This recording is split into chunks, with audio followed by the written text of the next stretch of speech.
پہلی دفعہ میں نے پروفیسر صاحب سے یہ بات سنی پاس بیٹھے ہوئے، یعنی انہوں نے تقریر میں تو جنرل بات کی، تو میں نے کہا جی آپ شیخ عبدالقادر جیلانی رحمہ اللہ کو بڑا بزرگ مانتے ہیں، جنید بغدادی کو بڑا بزرگ مانتے ہیں، سری سختی کو، ان لوگوں کے نام بڑے لیتے ہیں، لیکن ہمارے سب کانٹیننٹ میں ایک بہت بڑے بزرگ ہیں جن کو 1000 سال کا لوگ مجدد مانتے ہیں۔ لوگ کیا، انہوں نے خود ہی کلیم کیا ہوا اپنے مکتوبات میں کہ میں مجدد الف ثانی ہوں، شیخ احمد سرہندی۔ حالانکہ ابو داؤد میں حدیث ہے کہ اللہ تعالیٰ ہر 100 سال میں ایک مجدد بھیجے گا، انہوں نے کلیم کیا میں 1000 سال کا مجدد ہوں۔ 1000 سال کی مجدد کی تو ضعیف روایت بھی دنیا میں کہیں موجود نہیں، اس سے بڑھ کے کوئی جھوٹی روایت بھی نہیں ہے۔ ہاں خود انہوں نے بنا لی ہوئی ہو تو لد ہے، انہوں نے اپنے مکتوبات میں خود دعویٰ کیا اپنے بارے میں، یہ وہ مجدد ہے جس نے اپنے آپ کو خود مجدد کہا ہے، اور 100 سال کا نہیں 1000 سال کا۔ وہ حدیث ٹھیک ہے ابو داؤد میں کہ میرے امت میں ہر 100 سال میں اللہ تعالیٰ ایک ایسا بندہ مبعوث کرے گا جو دین کی تجدید کرے گا۔ پہلی صدی کے مجدد عمر بن عبدالعزیز ہیں، 99 ہجری میں خلیفہ بنے، 101 ہجری میں 38 سال کی عمر میں فوت ہوئے، بلکہ آل امیہ نے ان کو زہر دیا، انہوں نے ممبروں پر جو مولا علی علیہ السلام پر سب و شتم ہوتا تھا وہ رکوایا۔ وہ مجدد ہیں، آل امیہ کی بدماشی کی کمر توڑ دی انہوں نے، حالانکہ خود آل امیہ میں سے تھے۔ اسی لیے میں کہتا ہوں نا کہ پروفیسر احمد فیر اختر صاحب صوفیاء میں وہی مقام رکھتے ہیں جو عمر بن عبدالعزیز آل امیہ میں رکھتے ہیں۔ اچھا وہ پہلے مجدد ہیں، آخری مجدد امام محمد مہدی ہوں گے، یہ دو تو ایگریڈ اپان ہے، بیچ میں اختلاف ہے۔ تو مجدد الثانی 1034 ہجری میں فوت ہوئے ہیں، 1034 ہجری میں، انہوں نے اپنے زمانے میں مجددیت کا دعویٰ کیا، اور انہی کے زمانے میں شاہ عبدالحق محدث دہلوی المتوفا 1052 ہجری 1052 ہجری، وہ ان کے بہت بڑے مخالف تھے کہ یار یہ ہمیں دعوے کرتا ہے۔ بہرحال ان کے اوپر میں کیا بحث کروں، تو میں نے پروفیسر صاحب سے کہا کہ جی آپ اتنے بڑے بڑے صوفیاء کے نام لیتے ہیں، صوفی ہیں، شیخ احمد سرہندی کا نام کیوں نہیں لیتے؟ تو انہوں نے بڑے سخت لفظ استعمال کیے، انہوں نے کہا میں تو اس کو کچھ بھی نہیں سمجھتا۔ میں نے کہا کیوں؟ کہتے ہیں وہ بہت بڑا گستاخ تھا پروفیسر صاحب۔ میں نے کہا کیوں؟ کہتے ہیں اس نے مکتوبات کے اندر لکھا ہے کہ نبی صلی اللہ علیہ وآلہ وسلم کی صفت احمدیت کا ظہور جو ان کی زندگی میں نہیں ہوا وہ 1000 سال بعد مجھ احمد سرہندی کے ذریعے ہوا ہے، نعوذ باللہ من ذالک۔ اور یہ لکھا ہے، اس سے بھی بڑے بڑے دعوے انہوں نے کیے ہوئے ہیں۔ انہوں نے کہا مہدی کو بھی میری نسبت حاصل ہوگی، بہت بڑے بلانگ دعوے کیے انہوں نے کہا مجھے تم سینکڑوں حدیثیں پیش کر دو نا انگلی اٹھانے کے اوپر، میں رفع صحابہ کو نہیں مانوں گا، میں اپنے امام کا مقلد ہوں۔ اور اس کی وجہ سے 30 سے زیادہ علماء اس زمانے کے انہوں نے احمد سرہندی کی تکفیر کی تھی کہ اس نے نبی علیہ السلام کی سنت کا مذاق اڑایا۔ اور آج کے زمانے میں میرے استاد غلام سعود سعیدی رحمہ اللہ تعالی بریلوی محدث پاکستان لیول کے فوت ہو چکے ہیں، انہوں نے شرح صحیح مسلم کے اندر کم از کم 40 صفات کے اوپر شیخ احمد سرہندی کے اوپر رد کیا ہے، اور آج بھی کئی نقشبندی جو ان کے سلسلے کے ہیں وہ انگلی نہیں اٹھانے دیتے لوگوں کو، اور اس میں خود لکھا ہے انہوں نے سعیدی صاحب نے کہ ایک نمازی کو انہوں نے مسجد سے باہر پھینک دیا کہ اس نے نماز میں انگلی کیوں اٹھائی ہے، حالانکہ بخاری مسلم میں درجنوں حدیثیں انگلی اٹھانے کے اوپر، صحیح مسلم کے اندر تو پورا چیپٹر ڈیٹیل کے ساتھ، رفع سبابہ اسے کہتے ہیں، دائیں انگلی۔ تو شیخ احمد سرہندی کے بارے میں اتنے بولڈ کومنٹس کیے انہوں نے کہا یار وہ کیا، وہ تو نبی اسلام کے بارے میں اس طرح کی، اور پھر تو ہمیں بعد میں پتہ چلا انہوں نے تو یہ بھی دعویٰ کیا ہے کہ اللہ تعالیٰ نے جس مٹی سے نبی علیہ السلام کو بنایا تھا وہ تھوڑی بچ گئی تھی، اس سے میری تخلیق ہوئی ہے، اور بڑا کچھ کیا ہوا ہے۔ آپ خود ان کے جو اس وقت بڑے بزرگ ہیں نا، انہوں نے کتاب لکھی ہے، اقبال مجددی صاحب نے، مجددی عقائد اور نظریات، غالباً اقبال مجددی نام ہے، وہ میرے پاس پڑھی ہوئی کتاب، آپ ذرا اس میں ان کے دعوے پڑھ لیں، اور پھر آپ کو افسوس سے ہی کہنا پڑے گا کہ کن کن لوگوں کے بارے میں لوگوں نے کیا کیا چیزیں کلیم کی ہوئی ہیں۔ اب ہمیں نہیں پتا انہوں نے یہ کہا ہے نہیں کہا، ہم تو بس کتابوں کے اوپر بات کر رہے ہیں، ان شخصیات پہ کوئی فتوی نہیں دے رہے، عبارتوں پہ ہم کہہ رہے ہیں کہ غلط ہے۔ تو یعنی پروفیسر صاحب اتنے اپ رائٹ بندے ہیں کہ انہوں نے کلیئر کٹ کہا کہ اس کا کیا تصوف سے لینا دینا، اتنی جرت، سر یہ جرت ہونی چاہیے نا۔ اچھا، اور آپ پتہ ساجد میر صاحب کے نا یہ بڑے قریبی دوست بھی ہیں پروفیسر احمد فیر اختر صاحب، یہ جو اہل حدیث کے ساجد میر صاحب ہیں نا، ان کو وہ ہر پروگرام میں بلاتے ہوتے ہیں، وہ ان کی اس مجلس میں بیٹھے ہوئے ہوتے ہیں، اور کئی باتیں وہ کئی مسائل وہ اہل حدیث والے بالکل صحیح طریقے سے وہ اہل حدیث والے مسائل مان رہے ہوتے ہیں، مثلا 3 طلاق کے مسئلے میں وہ اہل حدیث کو صحیح سمجھتے ہیں حنفی ہونے کے باوجود، حالانکہ اس مسئلے مجھے ان سے اختلاف ہے کہ اہل حدیث کا یہ مسئلہ غلط ہے۔ تو لیکن جو بات ان کو سمجھ آئی ہوئی ہے اور وہ اسٹرکٹلی پھر وہ فرقے کی پرواہ نہیں کر رہے ہوتے. کئی چیزیں ان کو نہیں سمجھ رہی. کشف المحجوب کے بار بار حوالے دیتے ہیں. ہم نے بتایا کشف المحجوب میں تو نبی علیہ السلام کی کتنی یعنی گستاخیاں درج ہیں. زید بن حارثہ کی بیوی کے ساتھ سکینڈل لکھا ہوا ہے, نعوذ باللہ. میرا مسئلہ وہ 71B ہے, انڈیا اور پاکستان کے بزرگوں کی 19 گستاخانہ عبارات کا تحقیقی جائزہ. اس میں نے ساری عبارات بتائی ہیں. ہم عبارات پہ کتابوں پہ فتوے لگا رہے ہیں, بزرگوں پہ نہیں لگا رہے. ہم بابوں پہ فتوے نہیں لگاتے, کتابوں پہ لگاتے ہیں. بابے اللہ کے پاس چلے گئے, اچھے تھے تو اجر پائیں گے, برے تھے تو اللہ جانے ان کا معاملہ, ہمیں کیا پتہ انہوں نے لکھا ہے نہیں لکھا. باقی جو چھاپ رہے ہیں ان کو تو ہم کہیں گے آپ غلط کر رہے ہیں. پروفیسر صاحب اتنے اپ رائٹ بندے ہیں جی. اور ایک اور آپ کو میں ایک سوشل لائف کا ان کا واقعہ بتاؤں. یعنی ان کی بہن کی بارات گھر آ چکی ہوئی تھی. سر آپ امیجن کر سکتے ہیں. تو پروفیسر صاحب کو کسی نے آ کے بتایا کہ سر وہ آپ کی سسٹر تو ایگری نہیں ہے اس رشتے کے اوپر, زبردستی کیا جا رہا ہے آپ کے والدین کی طرف سے. پروفیسر صاحب فوراً اپنی بہن کے پاس گئے اور کہا کہ تم نہ, میں نے یہ سنا ہے. اس نے کہا ایسے ہی. تو اس نے کہا بہن فکر نہیں کرنی, یہ آئے ہیں ان کو کھانا کھلا کے واپس رخصت کریں گے, نکاح نہیں پڑھوائیں گے, کوئی امبیرسمنٹ والی بات نہیں ہے. اللہ نے آپ کو رائٹ دیا ہے کہ آپ کی مرضی کی شادی ہونی چاہیے, یہ رائٹ میں آپ سے نہیں چھین سکتا. سر یہ کون ہو سکتا ہے؟ لوگ تو آگے سمجھاتے ہیں یار ہن پیو دی عزت رکھ لیں, ہن ماں دی عزت رکھ لیں. اور پروفیسر صاحب کہہ رہے ہیں جناب کوئی مسئلہ نہیں, کھانا بھی کھلاؤں گا, عزت سے رخصت کروں گا, بہن اپنی ساتھ نہیں بھیجوں گا, پھر دیکھی جائے گی, کوئی بےزتی والا مسئلہ نہیں ہے. جب آپ گاڈ اورینٹڈ ہوتے ہیں نا, پھر آپ میں اتنی جرت ہوتی ہے. تو یہ پروفیسر صاحب میں اس طرح کی جرتیں موجود ہیں. اس لیے میں ان کو ماڈرن صوفیاء میں یعنی ایک اچھا, میں نے تو بہت پہلے میرا جو کلپ چڑھا ہوا ہے نا کیا داڑھی منڈے کے پیچھے نماز ہو جاتی ہے, تو میں نے کہا تھا اگر پروفیسر صاحب یہاں آ جائیں یا جوید احمد غامدی صاحب, تو میں ان کو مصلی پہ کھڑے کر کے ان کے پیچھے نماز پڑھوں گا, کیونکہ داڑھی تو ایک فیکٹر ہے نا, کئی اور چیزیں جو ان کے اندر مجھ سے زیادہ بہتر موجود ہیں. ہم تو مطلب کسی کی پازیٹیو چیز ہے اس کی قدر کرتے ہیں. اتنی ساری تعریف کے بعد اب تھوڑے سے نیگیٹو پہلو بھی آ جائیں. یعنی پروفیسر صاحب نے چونکہ تصوف کو ہی سب کچھ مان لیا ہوا ہے, اس لیے ان کے کئی عقائد اور نظریات تصوف کی کتابوں کی روشنی میں تو بالکل ٹھیک ہیں, لیکن قرآن و سنت کی روشنی میں ان کے اندر کافی کمزوریاں پائی جاتی ہیں.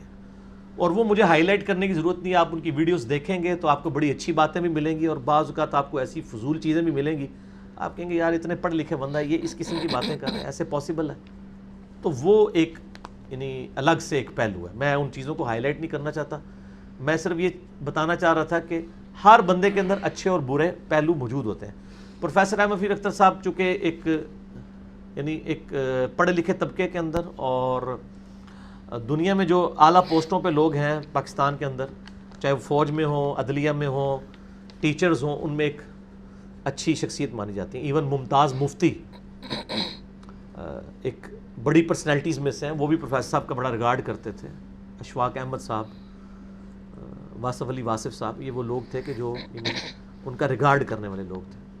اور لیکن ان سارے لوگوں سے میں پروفیسر صاحب کو بہتر سمجھتا ہوں. انہوں نے بخاری مسلم سٹڈی کی ہوئی ہے, وہ کوٹ بھی کرتے ہیں. ٹھیک ہے, باقی ظاہر اس لیول پہ ان کی نہیں ہے. پرسنل زندگی میں 5 وقت نمازی ہیں جی. رمضان شریف پورا مہینہ اعتکاف کرتے ہیں لیکن گھر پہ, منی وہ کہتے ہیں علماء کے ساتھ کوئی انٹریکشن نہ ہو جائے اس حوالے سے کہ وہ لڑائی جھگڑا بھی ہوتا ہے نا مسجدوں میں. تو باقی نماز روزے کے پابند ہیں اور لوگوں کو اللہ کی طرف بلاتے ہیں. باقی ان کے نام کے اوپر اگر کوئی صرف تسمیہ پھیر رہا ہے اور نماز نہیں پڑھ رہا تو وہ پروفیسر صاحب کا قصور نہیں ہے, وہ خود نمازی ہیں. نماز کو وہ اسٹیبلش کرواتے ہیں, لوگوں کو ترغیب دلاتے ہیں. تو ان کے اندر اتنی خوبیاں موجود ہیں. لیکن میں وہی بات کروں گا, دنیا میں جتنے بھی انسان ہیں ان کی آپ وہ بات لیں جو کتاب و سنت کے مطابق ہو. جو کتاب و سنت کے مطابق نہ ہو وہ ان کی باتیں چھوڑ دیں. ٹھیک ہے نا جی. خصوصاً جو قرآن حکیم کے عقائد کے ساتھ جو باتیں ٹکراتی ہیں وہ آپ چھوڑ دیں. دلائل بغیر پروفیسر صاحب کی آپ بات نہ مانیں. تو اب تو عرصہ ہو گیا, 8-10 سال ہو گئے, میری ملاقات ہی ان سے نہیں ہوئی ہے. ظاہر ہے کہ وہ اب ایک خاص, میں بھی ایک دعوت کے حوالے سے ایک خاص ٹریک پہ چل رہا ہوں, تو اس دوران پھر بعض اوقات یعنی اس طرح کی چیزیں آ جاتی ہیں. بلکہ کبھی سامنے آ جائیں, ملاقات ہو جائے, تو میں تو دس بوسی بھی ان کی کرتا ہوں, ریورٹ ہونے کے بعد بھی. یعنی عزت تو دیتے ہیں ہم, لیکن میں لوگوں کو خبردار کروں گا کہ ان کے عقائد و نظریات کے اندر بہت فساد موجود ہے. وہ بد نیتی کے ساتھ نہیں ہے, نیت کا معاملہ اللہ کے سپرد, ظاہر لیک آف نالج کی وجہ سے. جب آپ تصوف کی کتابوں کی بنیاد کے اوپر یعنی دین کو سمجھیں گے اور قرآن و سنت کو آپ سیکنڈ پرائرٹی پہ رکھیں گے اور آپ کہیں گے قرآن و سنت میں سے وہی باتیں میں مانوں گا جو صوفیاء نے لکھی ہیں، پھر تو نقصان ہوگا۔ کشف المحجوب کو وہ کوٹ کرتے ہیں، وہ کہتے ہیں علی بن عثمان حجویری صاحب میرے مرشد ہیں، تو سر کشف المحجوب میں تو اتنے بڑے بڑے کفریات درج ہیں، علی حجویری صاحب کی طرف منسوب نہیں میں کر رہا، کتابیں چھاپنے والوں کی طرف، ان کو بھی وہ ہائی لائٹ کریں نا۔ مثلا کشف المحجوب کے اندر نبی صلی اللہ علیہ وسلم صحب اور سکر کے چیپٹر میں نبی علیہ السلام کے اوپر تہمت باندھی گئی کہ زید ابن حارثہ کی بیوی پہ ان کی نگاہ نعوذ باللہ پڑ گئی اور زید کی دل میں ان کی نفرت ڈال دی گئی، حضور نے خود شادی کر لی سیدہ زینب کے ساتھ۔ یہ جھوٹا واقعات یہ اس میں لکھا ہوا ہے۔ اسی طریقے سے سبحانی معظم و شانی، یعنی بازید بستامی کہتے تھے میں بہت پاک ہوں، میری شان بہت بلند ہے، اور اس میں کشف المحجوب میں لکھا ہے یہ اللہ ان کے منہ سے بول رہا تھا، حالانکہ یہ ہمارا عقیدہ نبی علیہ السلام کے بارے میں بھی نہیں ہے کہ اللہ منہ سے بولتا ہے۔ ہم کہتے ہیں نبی علیہ السلام پر وحی ہوتی ہے، ایون جو نبی علیہ السلام حدیث بھی بیان کرتے ہیں، حدیث قدسی کہا جاتا ہے اللہ کا کلام ہے، بولنے والی زبان وہ ہے، اللہ کی زبان نہیں ہم کہتے، وما ينطق عن الهوى ان هو الا وحی یوحى، لیکن اس میں لکھا ہوا ہے۔ اسی طریقے سے لکھا ہے کہ حضرت آدم علیہ السلام سے اللہ نے غلطی کروائی ہے، شیطان سے اللہ نے غلطی کروائی ہے، نعوذ باللہ من ذالک۔ اس قسم کے کئی خرافات آج کی کشف المحجوب کے اندر موجود ہیں۔ تو پروفیسر صاحب یہ کتابیں ریکمینڈ نہ کیا کریں، لوگوں کو قرآن ریکمینڈ کریں، سنت ریکمینڈ کریں۔ ان کتابوں کو پڑھ کے آپ نے کون سا ایسا نالج لینا ہے؟ پھر یہ کہنا کہ ان کتابوں کے اندر جو باتیں کتاب و سنت کے مطابق ہیں وہ آپ لے لیں، جو نہیں ہیں وہ چھوڑ دیں۔ تو سر جو مطابق ہیں وہ تو پہلے ہی قرآن و سنت میں موجود ہیں، وہ ادھر سے کیوں لینی ہے؟ ایسے کر کے کان کیوں پکڑنا ہے؟ جو پیور نالج ہے، جس کی حفاظت کی ذمہ داری اللہ نے لی ہے، قرآن اور سنت، صحیح الاسناد حدیث، انا نحن نزلنا الذکر وانا لہ لحافظون، ہم اس کو کیوں نہ لیں؟ تو یعنی یہ پروفیسر صاحب کے ساتھ تھوڑا سا ایشو ہے، اور چونکہ لوگ وقتاً فوقتاً پوچھتے تھے، میں نے اس دفعہ یعنی دل پہ جبر کر کے یعنی اجازت دے دی کہ ٹھیک ہے میں اس کوسچن کے اوپر بھی کوئی تھوڑی بہت ریکارڈنگ کروا دیتا ہوں۔ میں نے اپنی کوشش کی ہے کہ پازیٹیولی میں یعنی میسج ان کے فالورز تک کنوے کروں۔ پڑھے لکھے لوگ ہیں، پازیٹیو چیزیں لیں، لیکن جو نیگیٹو چیزیں ہیں، جو کتاب و سنت کے منافی ہیں، ان کو چھوڑیں۔ ٹرو نالج کتاب و سنت میں ہے، بابوں میں نہیں ہے، کتابوں میں دین ہے، ٹھیک ہے جی۔ اور ان بابوں میں آپ بے شک مجھے بھی شامل کر لیں کہ میں بھی جو بات کر رہا ہوں میرے کہنے میں دین نہیں، میں ہر چیز ریفرنس کے ساتھ بیان کرتا ہوں۔ آپ خود بھی دیکھیں، جو بات کتاب و سنت کے مطابق ہے ان کی لے لیں، جو کتاب و سنت کے مطابق نہیں ہے وہ چھوڑ دیں۔ بس میں اتنا ہی عرض کر سکتا تھا اس حوالے سے، ٹھیک ہو گیا جی۔ میرا ایک سوال ہے علی بھائی جی، یہ جو المشہور مجدد الف ثانی ہیں، یہ آپ نے جیسے عرض کیا کہ وہ رفع صحابہ کے مسئلے میں امام کا کچھ کول نہیں تھے چھوڑتے، صحیح حدیث بھی مل جاتی تھی، تو ویسے امام کے پیچھے فاتحہ میں اور بلند آواز آمین میں وہ امام کا غالباً کول چھوڑ چکے تھے اس مسئلے میں۔ آمین میں نہیں چھوڑا تھا، فاتحہ خلف الامام میں وہ چھوڑ چکے تھے۔ آپ نے اب آمین کے بارے میں بھی ایک وہ میں نے حنفی مسجد میں ایک ایسا واقعہ ہوا ہے۔ چلیں ٹھیک ہے، میں آپ کو صرف جو بات میں نے پڑھی ہے میں اسی کی صرف دلیل دے سکتا ہوں، جو میں نے نہیں پڑھی میں حنفی مسجد میں تو اکثر سٹوریاں بھی سنائی جاتی ہیں، اس لیے ہم اس کو آن نہیں کرتے، پہلے ہمارے گلے فٹ ہو جاتی ہیں۔ جو میں نے خود پڑھا نا ان کے مکتوبات میں وہ یہ ہے، اور وہ بھی انتہائی مزہ کا خیز بات ہے، کہ شیخ احمد سرندی المشہور مجدد الف ثانی کہتے ہیں کہ میں نے جب سے یہ حدیث پڑھی بخاری مسلم کی، لا صلاۃ لمن لم یقرأ بفاتحۃ الکتاب، اس کی نماز ہی نہیں ہوتی جو سورہ فاتحہ نماز میں نہ پڑھے، تو کہتے ہیں میری پوری کوشش ہوتی ہے کہ میں خود امامت کروں، کہ میں تو خود فاتحہ پڑھ رہا ہوں نا، تو میری اپنی ہو جائے تو پچھلوں کی نہ ہو۔ تو سننے کا خصوصاً وہ سری نماز کی جو رکھتے ہیں، 17 رکھتے ہیں نا فرض کی، اس میں سے 11 جو ہے وہ سرن ہے، ٹھیک ہے جی۔ زور کی آخری 2 رکھتے ہیں، بلکہ زور کی تو ساری 4 کی 4 رکھتے ہیں، سرن ہے۔ عصر کی 4 ہیں، مغرب کی آخری 1 رکعت، عشاء کی آخری 2 رکھتے ہیں۔ چلے جہری میں اختلاف ہے، سرن میں خاموشی سے کھڑے رہے امام کے پیچھے، وہ خود بھی ڈرتے تھے اور کہتے تھے میں، اور انہوں نے یہ بھی کہا ہے کہ میں اپنی تہجد کی نماز رفع الیدین سے پڑھتا ہوں، خود سب کچھ کرتے رہتے ہیں اور خود پوری وہ حنفیت کی ترویج دلاتے رہتے ہیں۔ تو یہ کیا کھلا تضاد نہیں ہے؟ کھلا تضاد ہے یہ، ٹھیک ہے نا جی۔ اور آپ بتاؤں ایک اور چیز، انہوں نے کہا کہ زبان سے نماز کی نیت کرنا بدعت ہے، یہ مجدد ثانی نے لکھا ہے۔ تو حنفی تو سارے زبان سے ہی کرتے ہیں، ان کو بھی جو بات سمجھ آئی ہوئی تھی وہ صحیح آ گئی ہوئی تھی، ٹھیک ہو گیا نا۔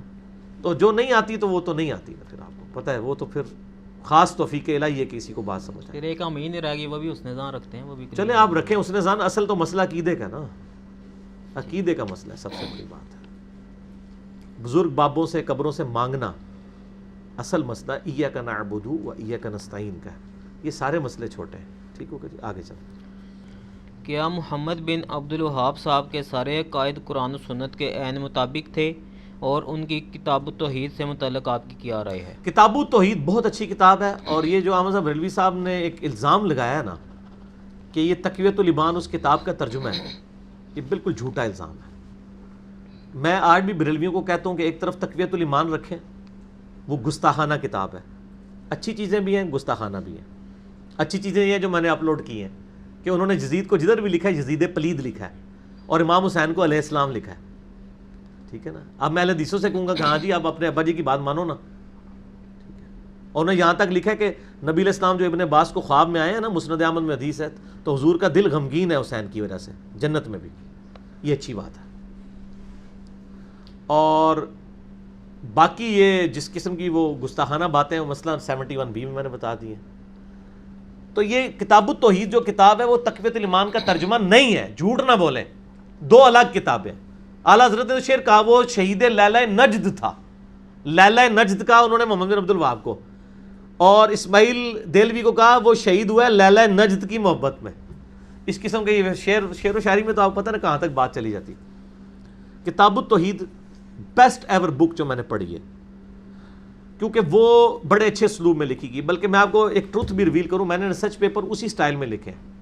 وہ چھوٹے چھوٹے چیپٹر بناتے ہیں, ان کا چیپٹر 1 یا 2 صفحے سے زیادہ کا نہیں ہوتا. اکثر چیپٹر 1 صفحے کے ہیں. اوپر ہیڈنگ ہے, آیت ہے, حدیث ہے, نیچے وہ پوائنٹ بناتے ہیں کہ اوپر کی آیت اور حدیث سے یہ 5 رزلٹ نکلے, بس چیپٹر ختم, ٹو دی پوائنٹ. آپ پڑھیں تو صحیح کتاب التوحید لے کے. تو محمد بن عبد الوہاب صاحب رحمہ اللہ تعالیٰ اہل بیت سے بھی محبت کرنے والے تھے, اور ہمیں تو ان کے عقائد میں کوئی فساد اس حوالے سے نظر نہیں آیا. اگر کوئی آپ کے سامنے ہے تو ہمارے سامنے لے کے ہیں. یہ جھوٹ بولتے ہیں کہ وہ یہ کہتا تھا کہ جی میں جو ہے وہ روزہ شریف کو گرا دوں گا. استغفر اللہ تو بولے, یعنی آپ جھوٹ بولتے ہیں. ہاں یہ معاملہ کہ قبروں پہ جو مزار ہیں ان کو ہٹانا چاہیے, وہ تو نبی علیہ السلام نے فرمایا ہوا ہے. روزہ رسول کے گرانے کی بات نہیں انہوں نے کی ہے. گنبد خضرا کی بات کی ہے کہ حجرہ عائشہ شروع سے چل رہا تھا, اس کے اوپر لکڑی کا گنبد ایک فاطمی بادشاہ نے حضور کی وفات کے 650 سال بعد رکھا. یہ خود اعلیٰ حضرت نے لکھا ہے فتاوی رضویہ میں 668 ہجری میں. ایک فاطمی بادشاہ نے منت مان کے حضور کی وفات کے 650 سال بعد لا کے ایک لکڑی کا گنبد اوپر رکھ دیا ہے. اور محمد بن عبد الوہاب صاحب کہتے ہیں کہ یہ صحابہ تابعین تبع تابعین نے نہیں کیا, انہوں نے سونے کے گنبد رکھنے تھے جتنے وہ امیر لوگ تھے. اور گنبد بنانے کی ٹیکنالوجی تو نبی علیہ السلام سے بھی پہلے کی ہے, قبل از مسیح کی ہے.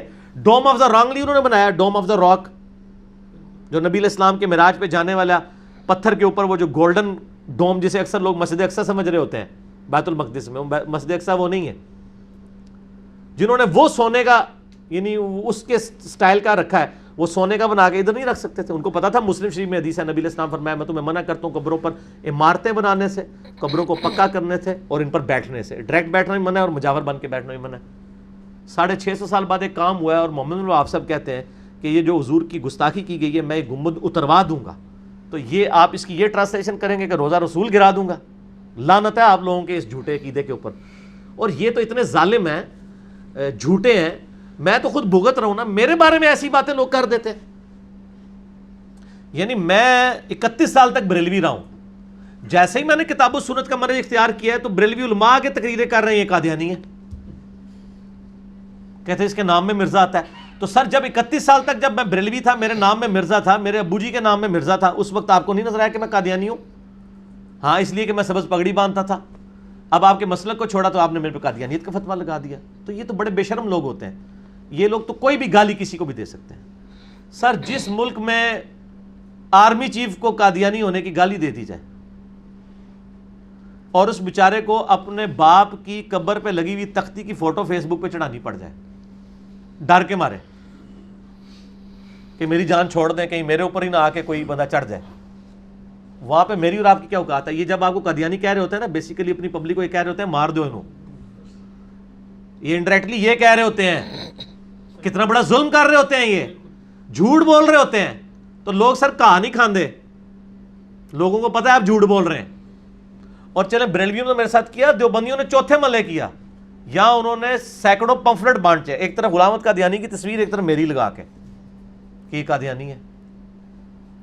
میں پھر ایک ہی جملہ بولتا ہوں سر، قادیانیوں کی جائز اولاد وہ لوگ ہیں جن کے بزرگوں نے اپنے ناموں کے کلمے پڑھوائے ہیں، بس۔